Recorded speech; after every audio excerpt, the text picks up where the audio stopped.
Vamos el día de hoy, hermanos, vamos a iniciar el libro de Marcos. Vamos a ir al Evangelio de Marcos. Nada más para los que les gusta anotar. Ahorita estaba haciendo memoria el día de antier.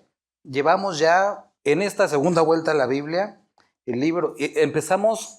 Me puse a checar, empezamos en el 2021 esta segunda vuelta. Llevamos Mateo, Hechos, Romanos, Corintios, Primera y Segunda, Gálatas, Efesios y Filipenses. Nos falta Colosenses, Tesalonicenses, Primera y Segunda Timoteo, Tito, Filemón, Hebreos, Santiago, Primera hasta Pedro, Juan, todas las de Juan, Judas y Apocalipsis que terminamos la semana pasada. Nada, nos falta Colosenses para terminar el Nuevo Testamento y Lucas y Juan. Y del Antiguo Testamento ahí sí, nos falta un recorrido. Terminamos el miércoles Primera de Samuel. Entonces, para que lo marquen en sus Biblias. Y hoy vamos a iniciar el libro de Marcos. Vamos al Evangelio según San Marcos. Antes de comenzar, me gustaría tocar brevemente un versículo que vimos el día miércoles. El día miércoles estuvimos en el último capítulo de Primera de Samuel, que es el capítulo 31, y nos describe la muerte de Saúl. Los animo en serio que puedan escuchar ese estudio, porque una de las razones que nos da no primera de Samuel, sino Crónicas, que nos describe el mismo evento, al final, es en Primera de Crónicas 10, dice que la razón por la cual Dios emitió juicio en contra de Saúl fue por prevaricar contra el Señor y por ser rebelde contra su palabra. Y estuvimos hablando acerca de este asunto, de cómo Saúl incluso en su muerte fue rebelde contra Dios, pero específicamente contra su palabra. ¿Cuál era el asunto? Que Dios le había dicho: Saúl, por lo que has hecho, el día de mañana tú y tus hijos van a estar muertos. Y Saúl, estando en el campo de batalla, hasta último momento dijo casi, no me va a matar Dios, yo me voy a quitar la vida. Y podemos ver esa como rebeldía hasta el último momento.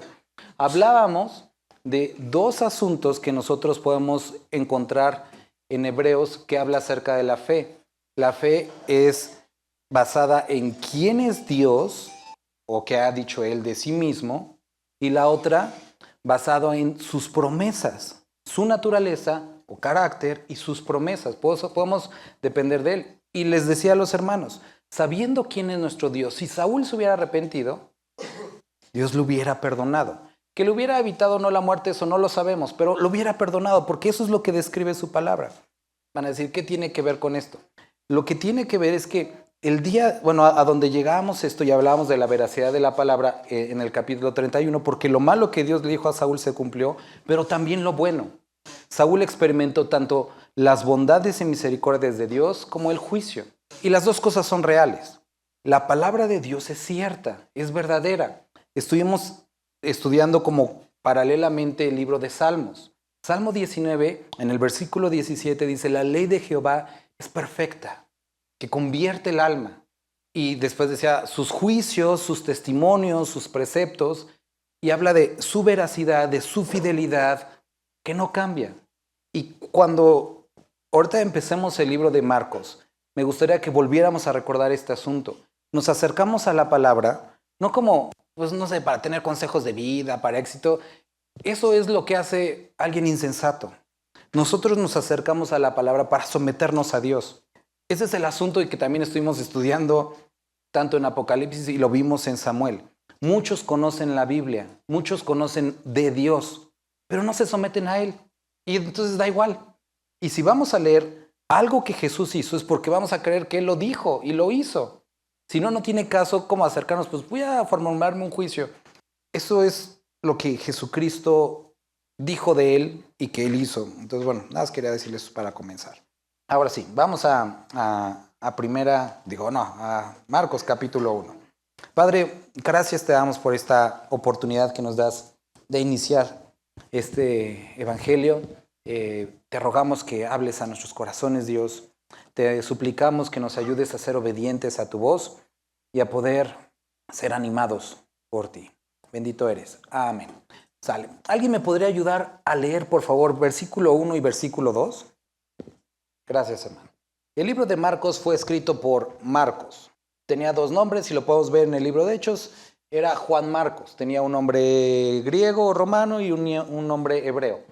A diferencia de otros evangelios, Marcos dirige su mensaje o sus lectores principales o la idea que él tenía eran personas romanas. Por ejemplo, nosotros podemos ver que cuando estudiamos Mateo, Mateo estaba dirigido a judíos. Por eso constantes referencias al Antiguo Testamento, porque ellos la entendían. Marcos no. Marcos utiliza únicamente dos referencias al Antiguo Testamento y las tiene que explicar porque entendía que sus lectores posiblemente no pues, las iban a captar. El libro de Mateo dijimos que estuvo escrito a los judíos, el libro de Marcos a los romanos, el libro de Lucas está dirigido a griegos, el libro de Juan como a un público universal. ¿Sale? Entonces, Marcos está escrito a los romanos, nada más hay dos referencias al Antiguo Testamento que vamos a encontrar. Podemos ver la historia de Marcos en el libro de Hechos. Era este joven que iba a ir iba a acompañar a Pablo y a Bernabé en sus viajes misioneros, pero algo sucede en el primer viaje misionero que Marcos, no sabemos si le da miedo, se asustó o qué, pero los dejó y después tienen este problema porque Pablo ya no quiere llevar a Marcos y Bernabé sí lo quiere llegar. Pablo se va por su lado, Bernabé por el suyo, y después Pablo escribe de Marcos, me es muy útil esta persona, o sea, como que cambió algo. Marcos fue traído al evangelio por Pedro. Pedro lo describe así en sus cartas, lo llama como su hijo en la fe. Ya lo que para iniciar me gustaría que pudiéramos ver, Pablo desechó a Marcos, pero no se dio cuenta en lo que Dios podría hacer en él. Y eso es algo que también podemos tener un aliciente el día de hoy en esto. Muchas veces podemos tener esa consideración a lo mejor de nosotros mismos o de otros, decir, es que yo no sirvo, es que para esto de Dios. Bueno, Marcos le pasó lo mismo. Ya no lo querían en el grupo evangelístico y terminó escribiendo un evangelio. Entonces, Marcos, al ser algo también de lo que hablan los teólogos es que podemos ver mucho de información que únicamente Pedro sabría, porque Pedro tenía una relación muy estrecha con Marcos. Por eso podemos ver muchos relatos muy específicos que seguramente Pedro pues, le dijo a Marcos, ¿no? Algunos incluso lo llegan a mencionar como el Evangelio según San Pedro, porque podemos ver muchas palabras de Pedro aquí. Pero ahora sí, bueno, vamos a principio del Evangelio de Jesucristo. ¿Qué? Hijo de Dios. Te animo que subrayes esto, porque Marcos lo menciona y lo describe como Hijo de Dios. Empieza sin rodeos. Principio del Evangelio de Jesucristo, Hijo de Dios. Más adelante, vamos a leer, dice, como está escrito en Isaías el profeta, he aquí yo envío mi mensajero delante de tu faz, el cual preparará tu camino delante de ti, voz del que clama en el desierto, preparad el camino del Señor. El profeta Isaías lo mencionaba como el Señor. Seguimos leyendo y del versículo 4 al versículo 7, Juan el Bautista, ahorita no se preocupen, lo vamos a leer. Juan el Bautista describe a Jesucristo como alguien más poderoso que él, alguien que tiene todo el poder. Y mucho más adelante, cuando lleguemos al versículo 11, Dios mismo lo describe como mi Hijo amado. Entonces vemos 4 descripciones que les animo a que puedan meditar en ellas en esta semana.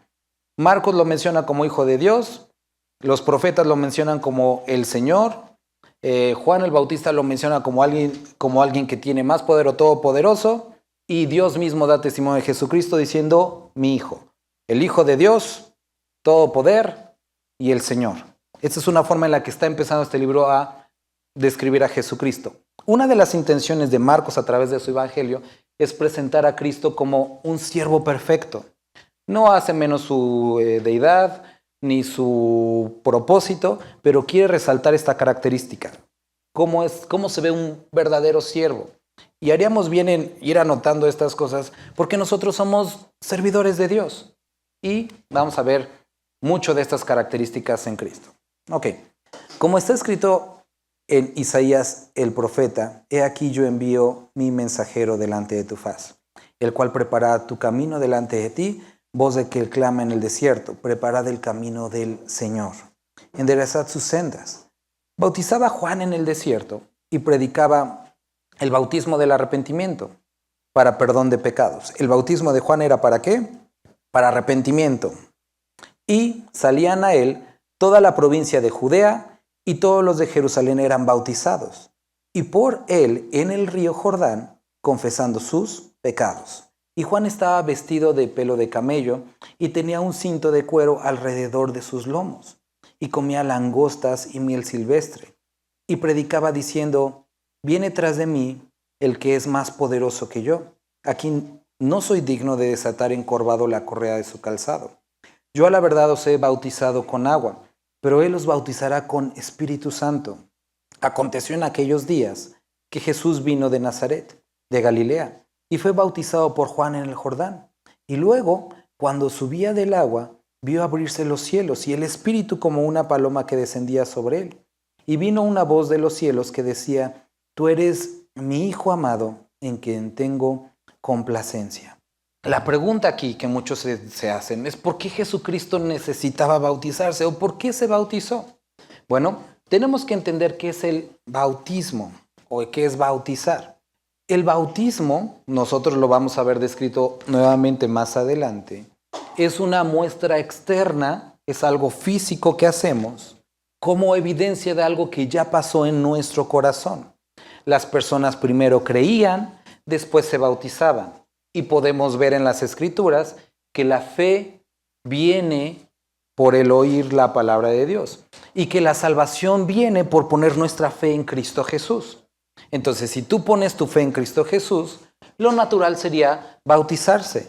¿Para qué? ¿O para qué? Para dar un testimonio, un mensaje a todos los que te rodean que has creído en Cristo Jesús. Es una forma de comprometerte con los creyentes y dar un testimonio a los que no creen. Ahora, nuevamente, ¿por qué Jesucristo lo hizo? ¿Tenía pecados? ¿No era salvo? ¿No era creyente? ¿No creía en Dios? No, aquí podemos ver la descripción aquí. Y estas palabras son importantes. Vino una voz de los cielos que decía: tú eres mi Hijo amado, en quien tengo complacencia. El bautismo no solamente es un testimonio, sino es un acto de obediencia. Es uno de estos que podemos llamar, o en algunas ocasiones se llaman sacramentos, pero es un acto de obediencia. Nosotros podemos ver en el libro de Hechos, cuando le leímos, en el libro de Mateo, cuando terminamos, cuando dice: vayan y hagan discípulos, bautícenlos en el nombre del Padre, del Hijo y del Espíritu Santo. Entonces es un mandato que las personas se bauticen. Ahora, obedeció Jesucristo y escuchó una voz que dijo: este es mi Hijo en quien tengo complacencia. En otro evangelio vemos esta como, no discusión, pero estas palabras entre Juan el Bautista y Jesús. Le dice: oye, tú vienes a mí que yo te bautice, tú deberás de bautizarme a mí. Y Jesús le dice: es necesario que cumplamos con toda ordenanza, todo asunto de obediencia. Entonces nos describe que el asunto era que Jesús quería incluso en esto obedecer. Ahora, ¿qué vemos descrito también en el libro de Mateo y en el libro de Hechos? Que ellos se bautizaron, que ellos creyeron, pero después, antes de iniciar su ministerio, Jesús les dice: esperen la promesa del Espíritu Santo.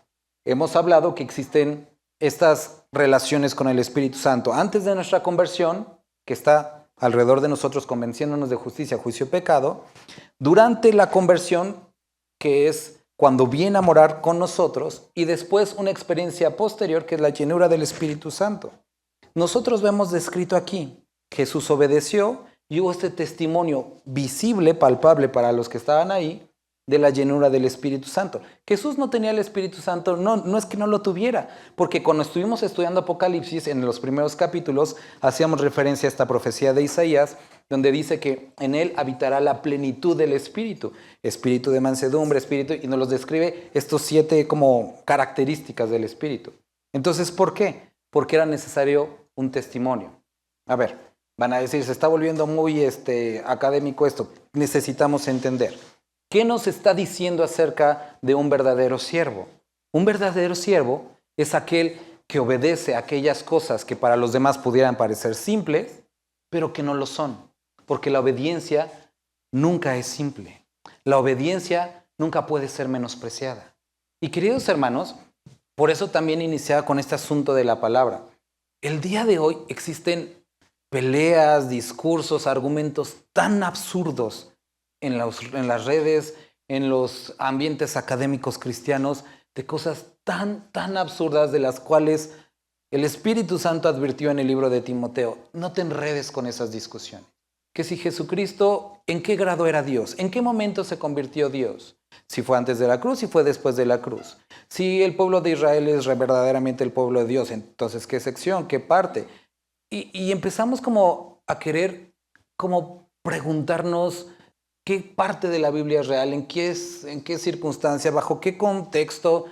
Y nosotros podemos ver aquí que un verdadero siervo, entendiendo Jesucristo, que no tenía pecado, se bautizó.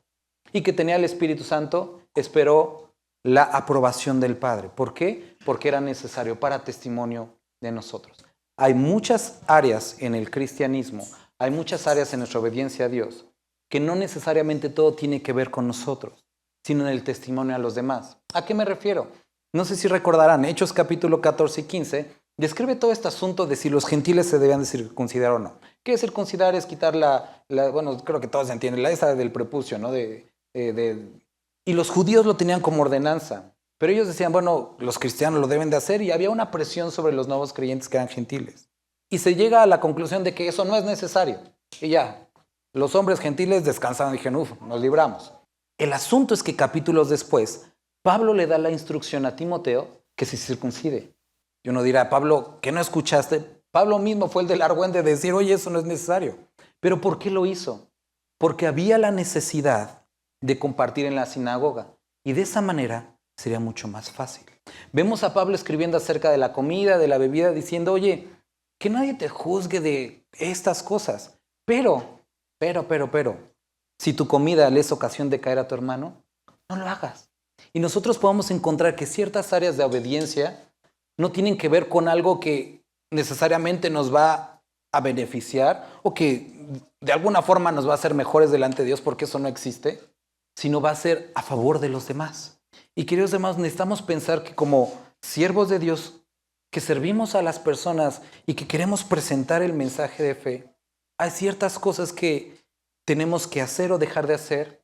No, vuelvo a repetir, no porque sea necesariamente pecado o porque incluya un beneficio explícito a nosotros, sino porque posiblemente de esa manera Cristo puede ser más glorificado. Hay cosas que definitivamente tenemos que hacer o dejar de hacer, porque son pecaminosas y pertenecen a nuestra vida pasada.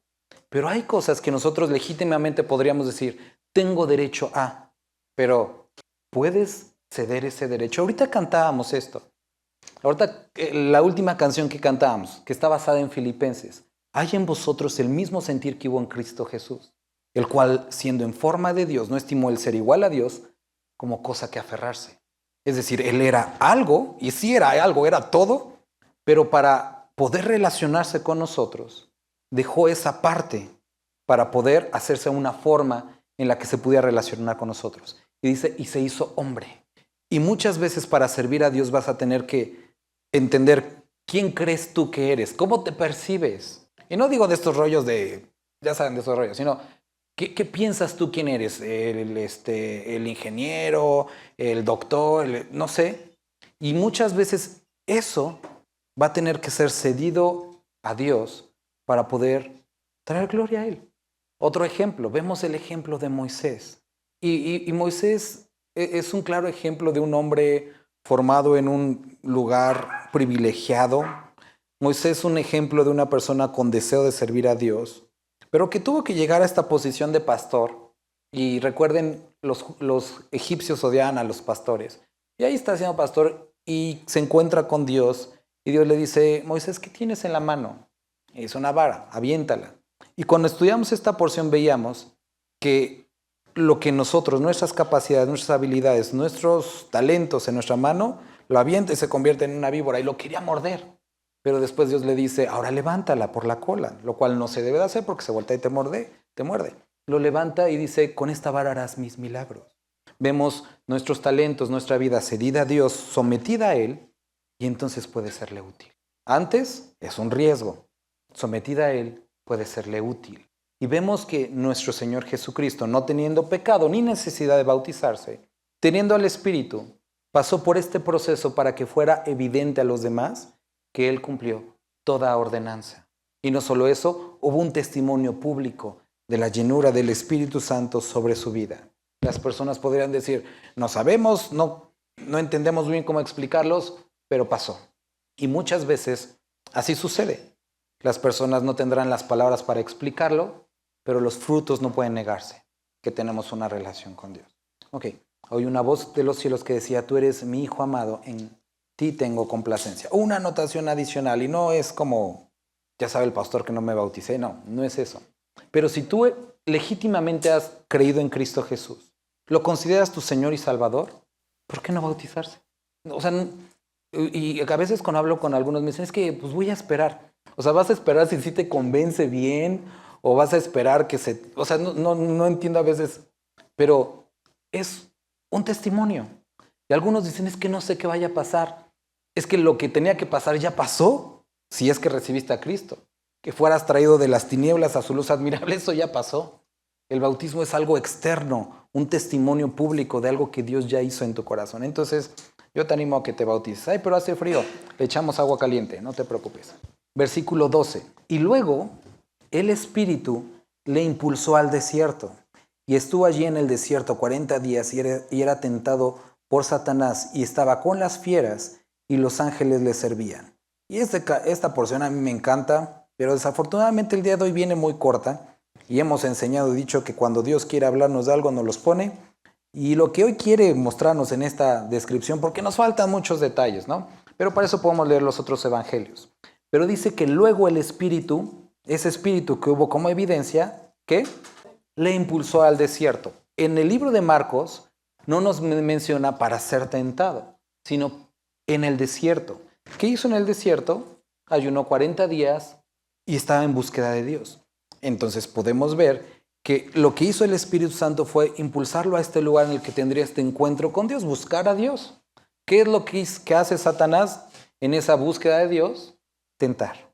Y aquí, gran revelación de por qué cuando quieres más buscar a Dios es cuando más impedimentos tienes. El Espíritu nos impulsa, busca a Dios. El Espíritu nos impulsa a, sirve a Dios, ama a Dios. ¿Qué hace Satanás? Nos tienta. Quiere que durante esos periodos nos distraigamos y digamos, ay, no sé, entre más busco a Dios, peor me va. Esa es exactamente la conclusión a la que quiere que llegues. Es exactamente la conclusión que quiere que llegues. Y que digas, mejor ya le bajo a esas cosas de Dios porque no vaya a ser. Ese es exactamente lo que quiere que hagas. Y dice, y estuvo allí en el desierto 40 días y era tentado por Satanás. Y estaba con las fieras. Y tú dirás, y más si eres maestra, yo también ando con las fieras. Pero no se refería a esas. Podemos ver una descripción, o sea, de estas como cosas que había ahí, pero al mismo tiempo los ángeles le servían.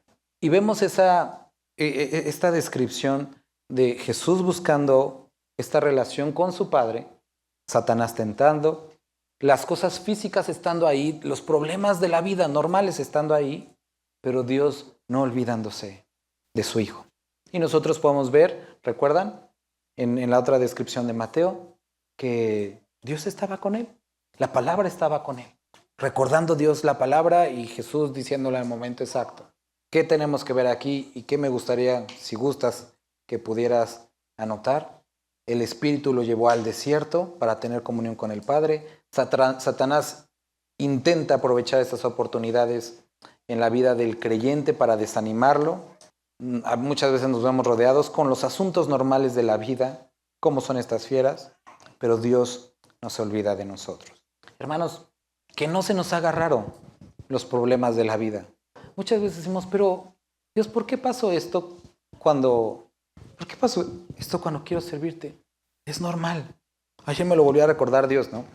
Ahorita que tenemos todo este plan de la próxima semana ir ahí a lo de la sierra y ayudar y todo eso, yo tenía el plan, tengo el plan, la idea, comentaba con mi esposa, de mañana ir, dar una vuelta primero a ver cómo está todo para poder ya planearlo mucho mejor. Y justo esta semana, Sophie se enferma, Evan se enferma, mi esposa se enferma y digo, bueno, ¿pero por qué? O sea, ahora, y Dios me dice, son enfermedades, es normal, hace frío, se enferman. El asunto es cómo tomas ese tipo de cosas naturales. Ese es el asunto. La tentación viene ahí, la lucha viene ahí. ¿Cómo afrontas los asuntos normales de la vida? Pero bueno, después que Juan fue encarcelado, vino a Galilea predicando el evangelio del reino de Dios, diciendo, el tiempo se ha cumplido y el reino de Dios se ha acercado. Arrepentíos y creed en el Evangelio. Simple, conciso, directo. El tiempo se ha cumplido, el reino de Dios se ha acercado. Arrepentimiento, fe en Cristo. Arrepentimiento, fe en Cristo. Y esto es algo importante, se los he preguntado a varias personas. Y te lo pregunto, ¿qué es primero? ¿El arrepentimiento o la fe? ¿Qué es primero? ¿Primero me arrepiento o primero tengo fe para acceder a la salvación? Primero es la fe, porque si no tienes fe, ¿cómo va a haber exactamente arrepentimiento? ¿Por qué te tendrías que arrepentir? Pero si hay fe, entonces puede haber salvación, porque el arrepentimiento es una obra, básicamente. Primero es fe, después es arrepentimiento. Andando junto al mar de Galilea, vio a Simón y a Andrés su hermano que echaban la red en el mar, porque eran pescadores, y les dijo Jesús: venid en pos de mí, y haré que seáis pescadores de hombres. Y dejando luego sus redes, le siguieron. Pasando de allí un poco más adelante, vio a Jacobo, hijo de Zebedeo, y a Juan su hermano, también ellos en la barca, que remendaban las redes. Y luego los llamó, y dejando a su padre Zebedeo en la barca con los jornaleros, le siguieron. Vemos a dos tipos de personas. Labores similares, contextos diferentes. Unos, Simón y Andrés, echando la red en el mar. Eran pescadores. Los hijos de Zebedeo también eran pescadores.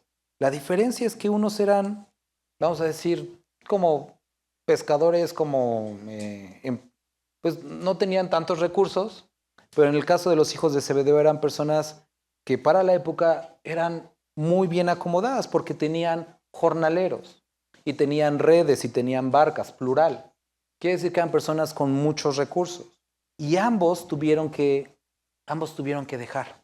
Y cuando nosotros consideramos el servicio, la entrega a Dios, tenemos que entender que todos, en alguna medida, de alguna forma, algo dejamos. No a todos les va a pedir su trabajo, no a todos les va a pedir su familia, no a todos les va a pedir la Coca-Cola, pero a todos nos va a pedir algo. Y el asunto donde puedes ver exhibido un poco tu corazón es cuando tienes un conflicto de, ¿y si Dios me pide esto? Posiblemente no te lo pida, pero si te lo pidiera, ¿lo dejarías? Y ahí está tu respuesta. Esto fue lo que sucedió con el joven rico. Al joven rico habla acerca de lo que hacía por Dios, de los mandamientos, y Jesús le dice, bueno, deja esto, ¿no? Y no pudo el joven rico.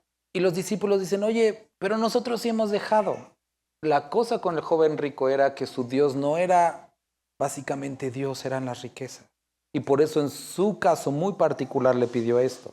Vuelvo a repetir, no a todos nos va a pedir algo. Digo, no a todos nos va a pedir lo mismo. Pero hay cosas que nosotros tenemos que dejar atrás. Algunas serán físicas, algunas serán de carácter, algunas serán emocionales. ¿Qué es la paga por nuestra admisión? No, son estorbos para poder servir al Señor. Y entonces ellos le dijeron, vengan, síganme. Y luego los llamó y dejando a su padre Zebedeo en la barca con los jornaleros, le siguieron. 21.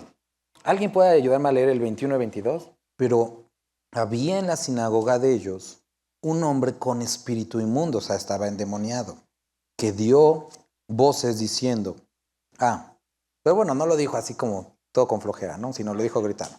¿Qué tienes con nosotros, Jesús Nazareno? Eso quiere decir que era más de un demonio adentro. ¿Has venido para destruirnos? Sé quién eres, el Santo de Dios. Pero Jesús le reprendió diciéndole, cállate y sal de él. Y el espíritu inmundo, sacudiéndole con violencia y clamando a gran voz, salió de él. Y todos se asombraron, de tal manera que discutían entre sí diciendo, ¿qué es esto? ¿Qué nueva doctrina es esta? Que con autoridad manda uno a los espíritus inmundos y le obedecen. Y muy pronto se difundió su fama por toda la provincia alrededor de Galilea. Esta porción a mí siempre me ha llamado mucho la atención por dos cosas. Llega Jesucristo a compartir esta sinagoga. ¿Qué era una sinagoga? No era como el templo donde se ofrecían sacrificios, sino era una pequeña, vamos a decir, una pequeña iglesia donde tenían estudios, donde leían los rollos de la ley. No hacían sacrificios, nada, pero era un pequeño lugar donde ellos estudiaban.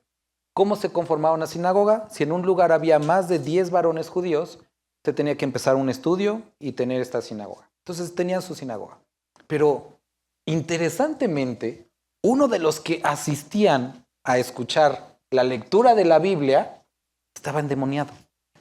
Vamos a decir que los cristianos, no te vayas para allá. Recuerda, todavía Jesucristo no había muerto, por lo tanto, bueno, el chiste es que estaba ahí esta persona. Aquí nos dice una cosa. ¿Qué nueva doctrina es esta? Que con autoridad manda aún a los espíritus inmundos y le obedecen. Y esto nos presenta dos posibilidades. Una, que durante todo este tiempo nadie se había dado cuenta. Esa es una. Y cuando llegó Jesús como diciendo, no, estaba endemoniado. O dos, que sí se habían dado cuenta, pero que no tenían autoridad sobre, que es para mí la que para mí es más posible por lo que dicen. ¿Qué nueva doctrina es esta? Que aún los espíritus inmundos le obedecen. Al principio nos da otra clave importante para anotar en esta porción, una enseñanza. Dice que ellos se maravillaron de él. ¿Por qué? Porque hablaba con autoridad. ¿No como quién? ¿Quiénes eran los escribas? Los académicos de la época. Personas con mucho conocimiento, pero que por alguna razón, que era la del carácter, la de las obras, no tenían autoridad porque no tenían al Espíritu. Entonces vemos una congregación con un endemoniado que a lo mejor nunca se habían dado cuenta, y eso sería terrible porque así como, recuerdan lo que menciona la Escritura, por sus frutos los conoceréis. Un árbol malo no puede dar buenos frutos y un árbol bueno no puede dar malos frutos. Y si estaba endemoniado, ¿qué frutos tenía? De la carne. Y si lo veían los frutos y lo permitían, pues estaban peor ellos. Eso sería muy grave. Pero si ellos se daban cuenta, pero no tenían la autoridad como para lidiar con estas cosas, también es grave. Ahora, esto claramente no está enseñando que un creyente se pueda endemoniar. Eso no es lo que está describiendo. Está describiendo una persona que no tenía a Dios, pero que asistía. Y eso sí nos dice o nos da una posibilidad, que pueda haber personas que asisten a una iglesia, pero no tener puesta su fe en Cristo Jesús. Eso sí es completamente posible. Personas que asisten, no sé, por la razón que ustedes quieran, pero que nunca han no han llegado a ese punto de decir, oye, tengo mucho tiempo escuchando, ¿y qué voy a hacer con la palabra? Si la palabra es verdad, si esto que estoy leyendo es verdad, y me dice que tengo que recibir a Cristo y rendirle a mi vida, ¿por qué no lo hago? Una, o porque no creo, o porque estoy en rebeldía como Saúl.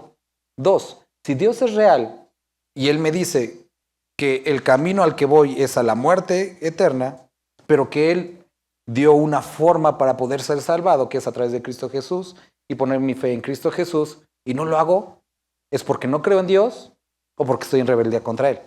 Y entonces vemos aquí a una persona que estaba ahí, pero que no se sometía a Dios, estaba endemoniado, ¿no?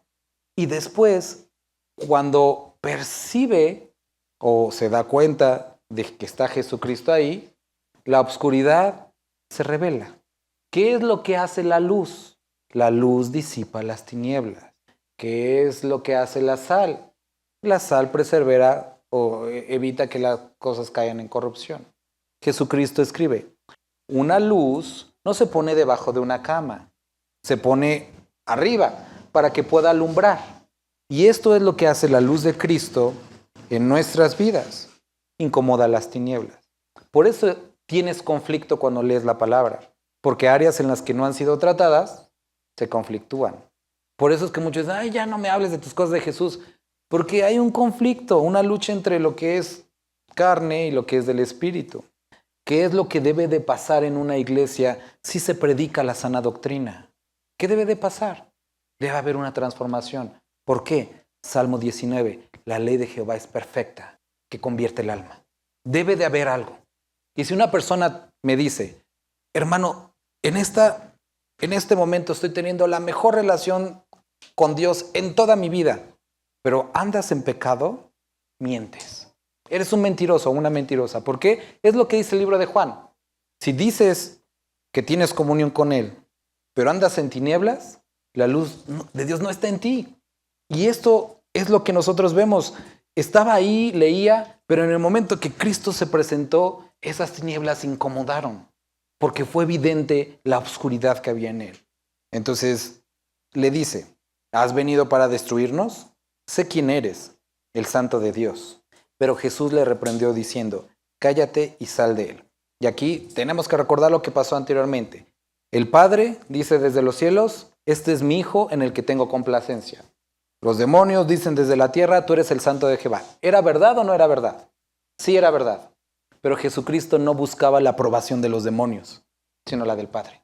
Y eso es algo que muchos como seres humanos andamos buscando la aprobación, a lo mejor no de los demás, pero sí de las personas.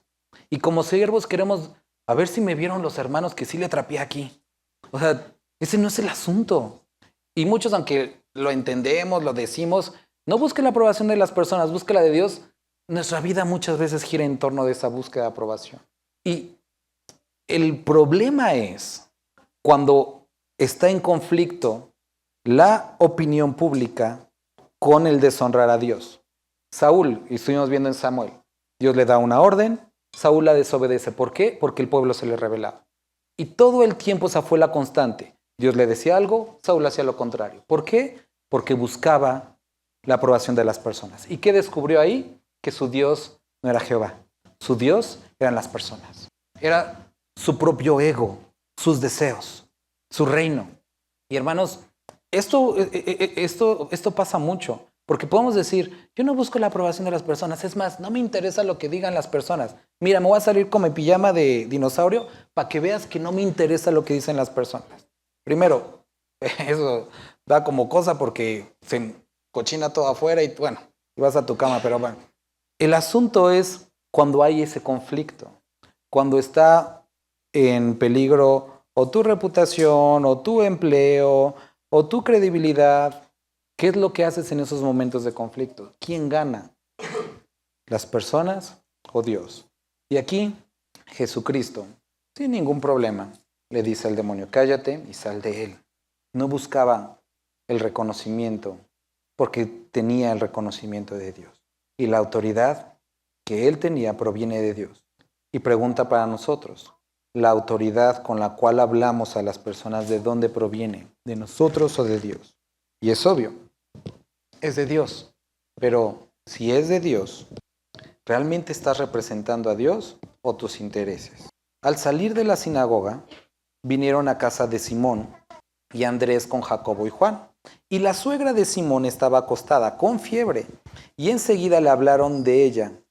Entonces él se acercó y la tomó de la mano y la levantó. Inmediatamente le dejó la fiebre y ella le servía. De aquí encontramos dos enseñanzas muy prácticas. La número 1, cuando acabe la reunión, no dejes a Jesús en la sinagoga, llévatelo a casa.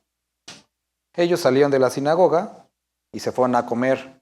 Se armó la carnita asada en casa de Simón, pero se llevaron a Jesús. Y muchas personas dejan lo relacionado con la Biblia, lo relacionado con Dios en la iglesia. Y su vida la viven de una manera contraria a la fe. Pero ellos se llevaron a Jesús. Creo que entienden a lo que me refiero. Porque van a decir, pero Jesús está en todas partes. Sí, ya lo sé, hermanos, pero es una forma de describir esto. Y la suegra de Simón estaba acostada con fiebre. Y enseguida le hablaron de ella. Entonces él se acercó, y te animo a que subrayes esto, y le tomó de la mano, y la levantó, e inmediatamente le dejó la fiebre. Y ella le servía. Ahora, primero vimos lo que muchos tuvieron que dejar, pero ahora vemos lo que recibimos de Dios. Ahora, hablando de la enfermedad, que es lo que nos describe aquí.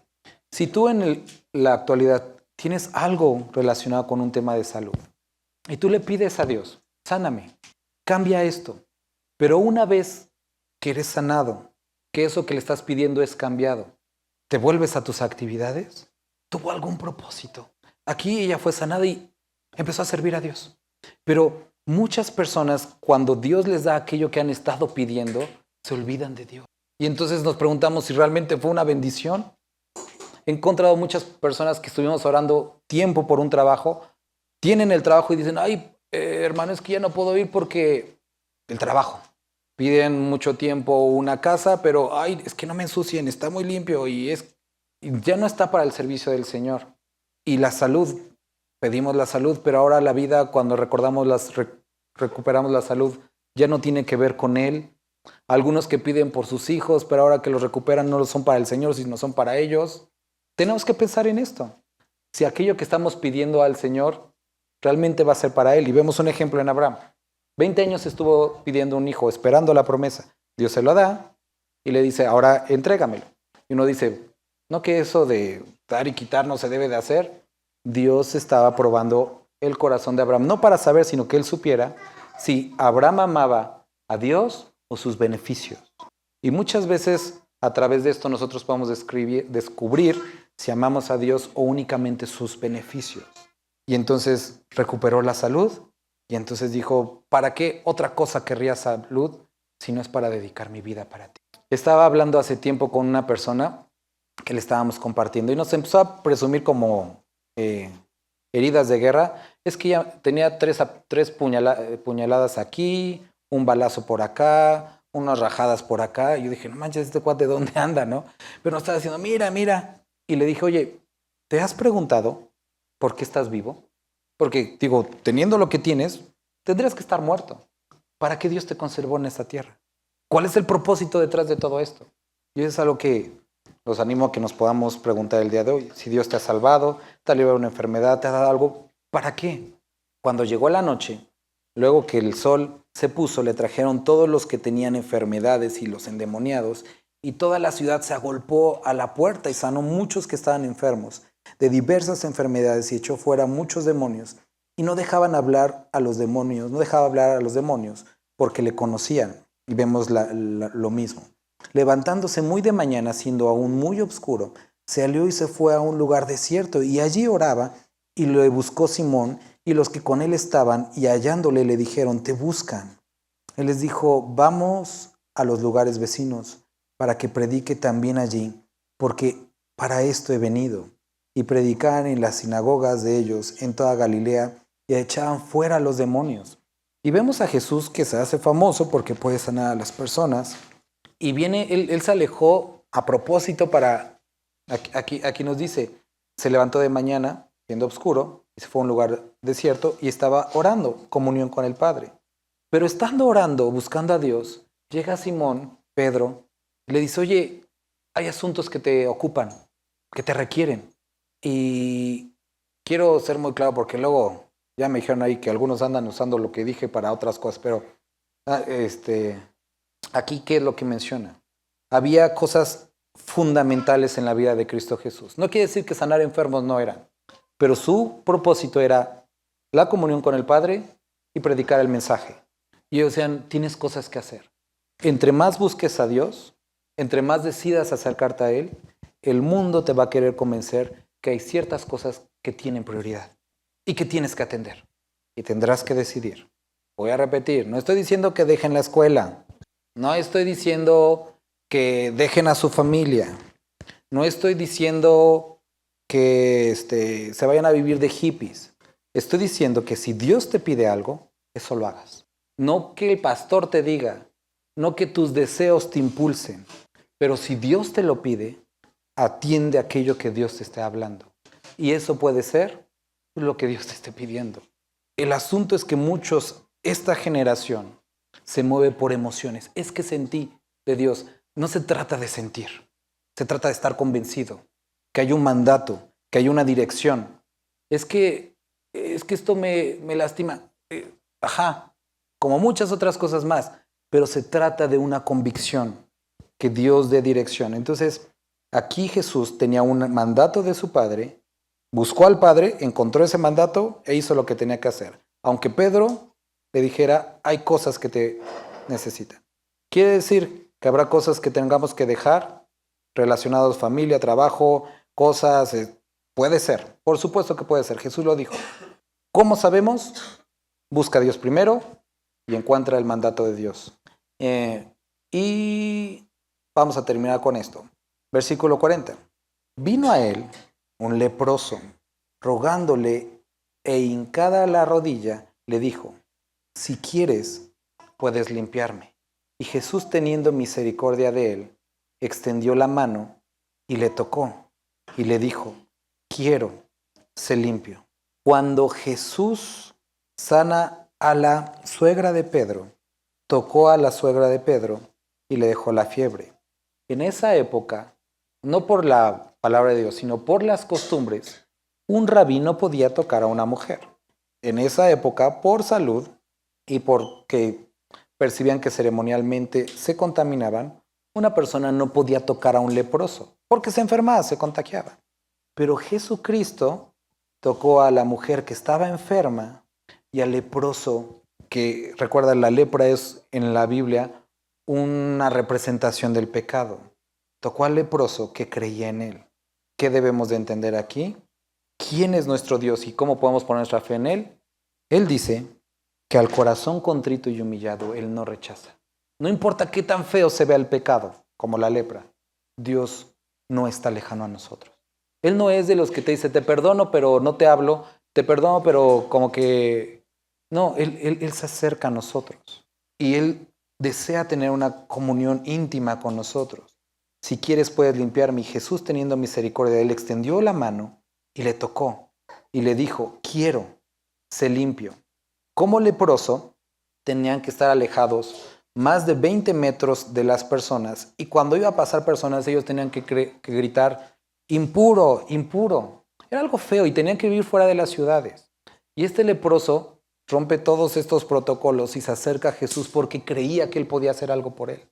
Y si tu pecado, y si el enemigo quiere convencerte que no, Dios no puede hacer nada por ti, que hay ciertas áreas que él no puede perdonar, eso es mentira. Los discípulos le preguntaban a Jesús, si este hombre no puede ser salvo, entonces ¿quién puede ser salvo? Y Jesús les dice, para los hombres es imposible. Es imposible. Pero para Dios todo es posible. Y esa es la misma esperanza que tenemos el día de hoy. No hay pecado que Dios no pueda perdonar, pero empieza con fe en el Hijo de Dios. Fe en, como dice, empieza aquí Marcos, no solamente el Hijo de Dios, en el Señor, en el que es todopoderoso y en su Hijo amado. Ahora, lo sana y dice que en el instante quedó limpio. Entonces le encargó rigurosamente y le despidió luego y le dijo, mira, no digas a nadie nada, sino ve y muéstrate al sacerdote y ofrece por tu purificación lo que Moisés mandó para testimonio a ellos. Pero ido él comenzó a publicarlo mucho y a divulgar el hecho, de manera que ya Jesús no podía entrar abiertamente en la ciudad, sino que se quedaba fuera en los lugares desiertos y venían a él de todas partes. Jesús le dice, lo sana, él dice, ve y preséntate delante del sacerdote. ¿Qué es lo que tenían que hacer? Levítico capítulo 13, si quieres leerlo en casa, nos describe todas las leyes acerca de los leprosos. Dentro de estas leyes de los leprosos, había un rito de purificación para aquellos que eran sanados de la lepra. Tenían que presentarse delante de los sacerdotes, incluía una vasija, un ave, agua. Era un rito similar a cuando alguien se contaminaba ceremonialmente, similar. Pero desde que fue dado en Levítico hasta este punto, existe una única ocasión en la que Dios sanó de lepra y no fue a un judío, fue a un gentil. No existe evidencia. Entonces, imagínate el conflicto en el que iba a meter a los sacerdotes cuando de repente llegaba alguien que, pues todo el mundo conoce a los leprosos, eras leproso y ahora estás sano. ¿Y qué hacemos contigo? Bueno, no sé, vamos a buscar en la ley de Moisés, porque ahí debe de decir qué es lo que hacemos, cómo le quitamos el estigma de leproso. Y tenemos los elementos, tenemos la vasija, tenemos la ave. Es que nunca había sucedido. ¿Qué es lo que tenemos que hacer? Y quiero que te pongas a pensar, hermano, que esto es lo mismo que muchas veces puede suceder con nosotros. Dios tiene misericordia del que Él quiere tener misericordia. Y muchas veces como iglesia estamos acostumbrados a lo mejor vamos a usar esa palabra que está mal, pecados comunes. Y sabemos cómo lidiar con ellos. Pero estoy convencido, porque lo hemos estado viendo, que Dios está salvando a personas con pecados, con situaciones totalmente como confrontantes para nosotros. Y Dios va a decir, ok, te he perdonado los pecados, te he limpiado de tu pecado. Ve a la iglesia. Y llega aquí con nosotros. ¿Y qué hacemos con alguien así? ¿Cómo lo tratamos? ¿Cómo lo hacemos? Recuerdo en varias ocasiones personas, cuando estoy en lo de las motos, o sea, me cuentan cosas súper pesadas y súper feas que que dices, ¿quién es esta persona? O sea, ¿quién es esta persona? Y a veces el asunto es que, y me lo platicaba un hermano, me dice, es que durante un tiempo dejé de ir no a esta iglesia, sino él está en la Ciudad de México, a las iglesias porque yo vengo de un contexto muy feo. Y llegaba a la iglesia y las personas me tenían miedo. Y pues dices, es que te ves rudo, ¿no? Pero el asunto es o sea, los fariseos no iban a saber cómo reaccionar con el leproso limpio, pero estaba limpio. Eso era verdad. Y como iglesia tenemos que meditar en esto. Dios ha puesto en su palabra qué es lo que tenemos que hacer con estas personas. Dios ya los limpió, ya los perdonó. La ley de Jehová es perfecta, que convierte el alma. Los preceptos de Jehová son fieles, que traen gozo al alma. ¿Qué es lo que tenemos que hacer? Dios ya los limpió. Son nuestros hermanos. Amarlos, predicarles la palabra. Eso transforma a las personas. Pero tenemos que entender esto. Vemos a una sociedad completamente descompuesta por el pecado. Y los que van a llegar van a venir del pecado. No van a venir de la justicia, van a venir del pecado. Y como congregación debemos de entender que ese es el propósito de estos lugares. Un grupo de personas que venimos del pecado y que Dios transformó y que estamos buscando que Él continúe obrando en nuestras vidas. ¿Va a haber conflictos? Por supuesto. ¿Va a haber problemas? Por supuesto. ¿Qué es lo que tenemos que hacer? Obedecer. ¿Qué tenemos que obedecer?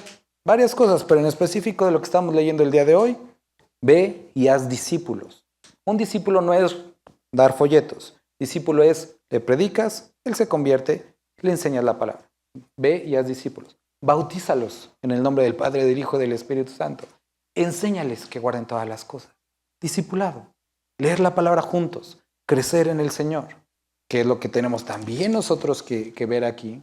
Bueno, nosotros no buscamos ni la aprobación del hombre, buscamos la aprobación de Dios. Entre más busquemos a Dios, vamos a ver que el enemigo va a querer traer tentación, pero Dios no se va a olvidar de nosotros. Va a haber cosas que para poder servir a los demás, para servir a Dios, vamos a tener que dejar. Vamos a encontrarnos de repente estas sorpresas, que como aquí en el endemoniado, ¿no? Personas que nosotros a lo mejor teníamos una perspectiva diferente, resulta que no. Bueno, ¿qué necesitamos? Obediencia a la palabra, por sus frutos los conoceréis. ¿Por quién empezamos? Jesús dijo, empieza por ti. Ve tus frutos para poder ayudar a los demás. De esa forma podrás sacar la paja que está en el ojo de tu hermano. Y cuando Dios transforme a las personas, tenemos que enseñar y nosotros tenemos que caminar en ¿qué? Que la vida transformada sin Cristo no tiene propósito. Fuimos salvados para Él. Y nuevamente terminamos en esto, 40 al 44. Dios cambia a las personas más complicadas y las envía a nosotros para demostrarnos su misericordia, su gracia, y que para Dios no hay imposibles. Vamos a orar. Padre, gracias te damos por este día. Gracias te damos por esta palabra que acabamos de leer. Mi Dios, muchos de nosotros somos testimonio de que puedes cambiar al cabeza más dura, Señor, al más pecador y transformarlo, como veamos hoy, a un siervo para tu gloria. Te rogamos que nos ayudes a ser dóciles a tu voz. Y Padre, si hoy nos hemos acercado a ti y hemos escuchado tu palabra, que podamos ser dóciles a tu voz y obedientes a ti. Amén.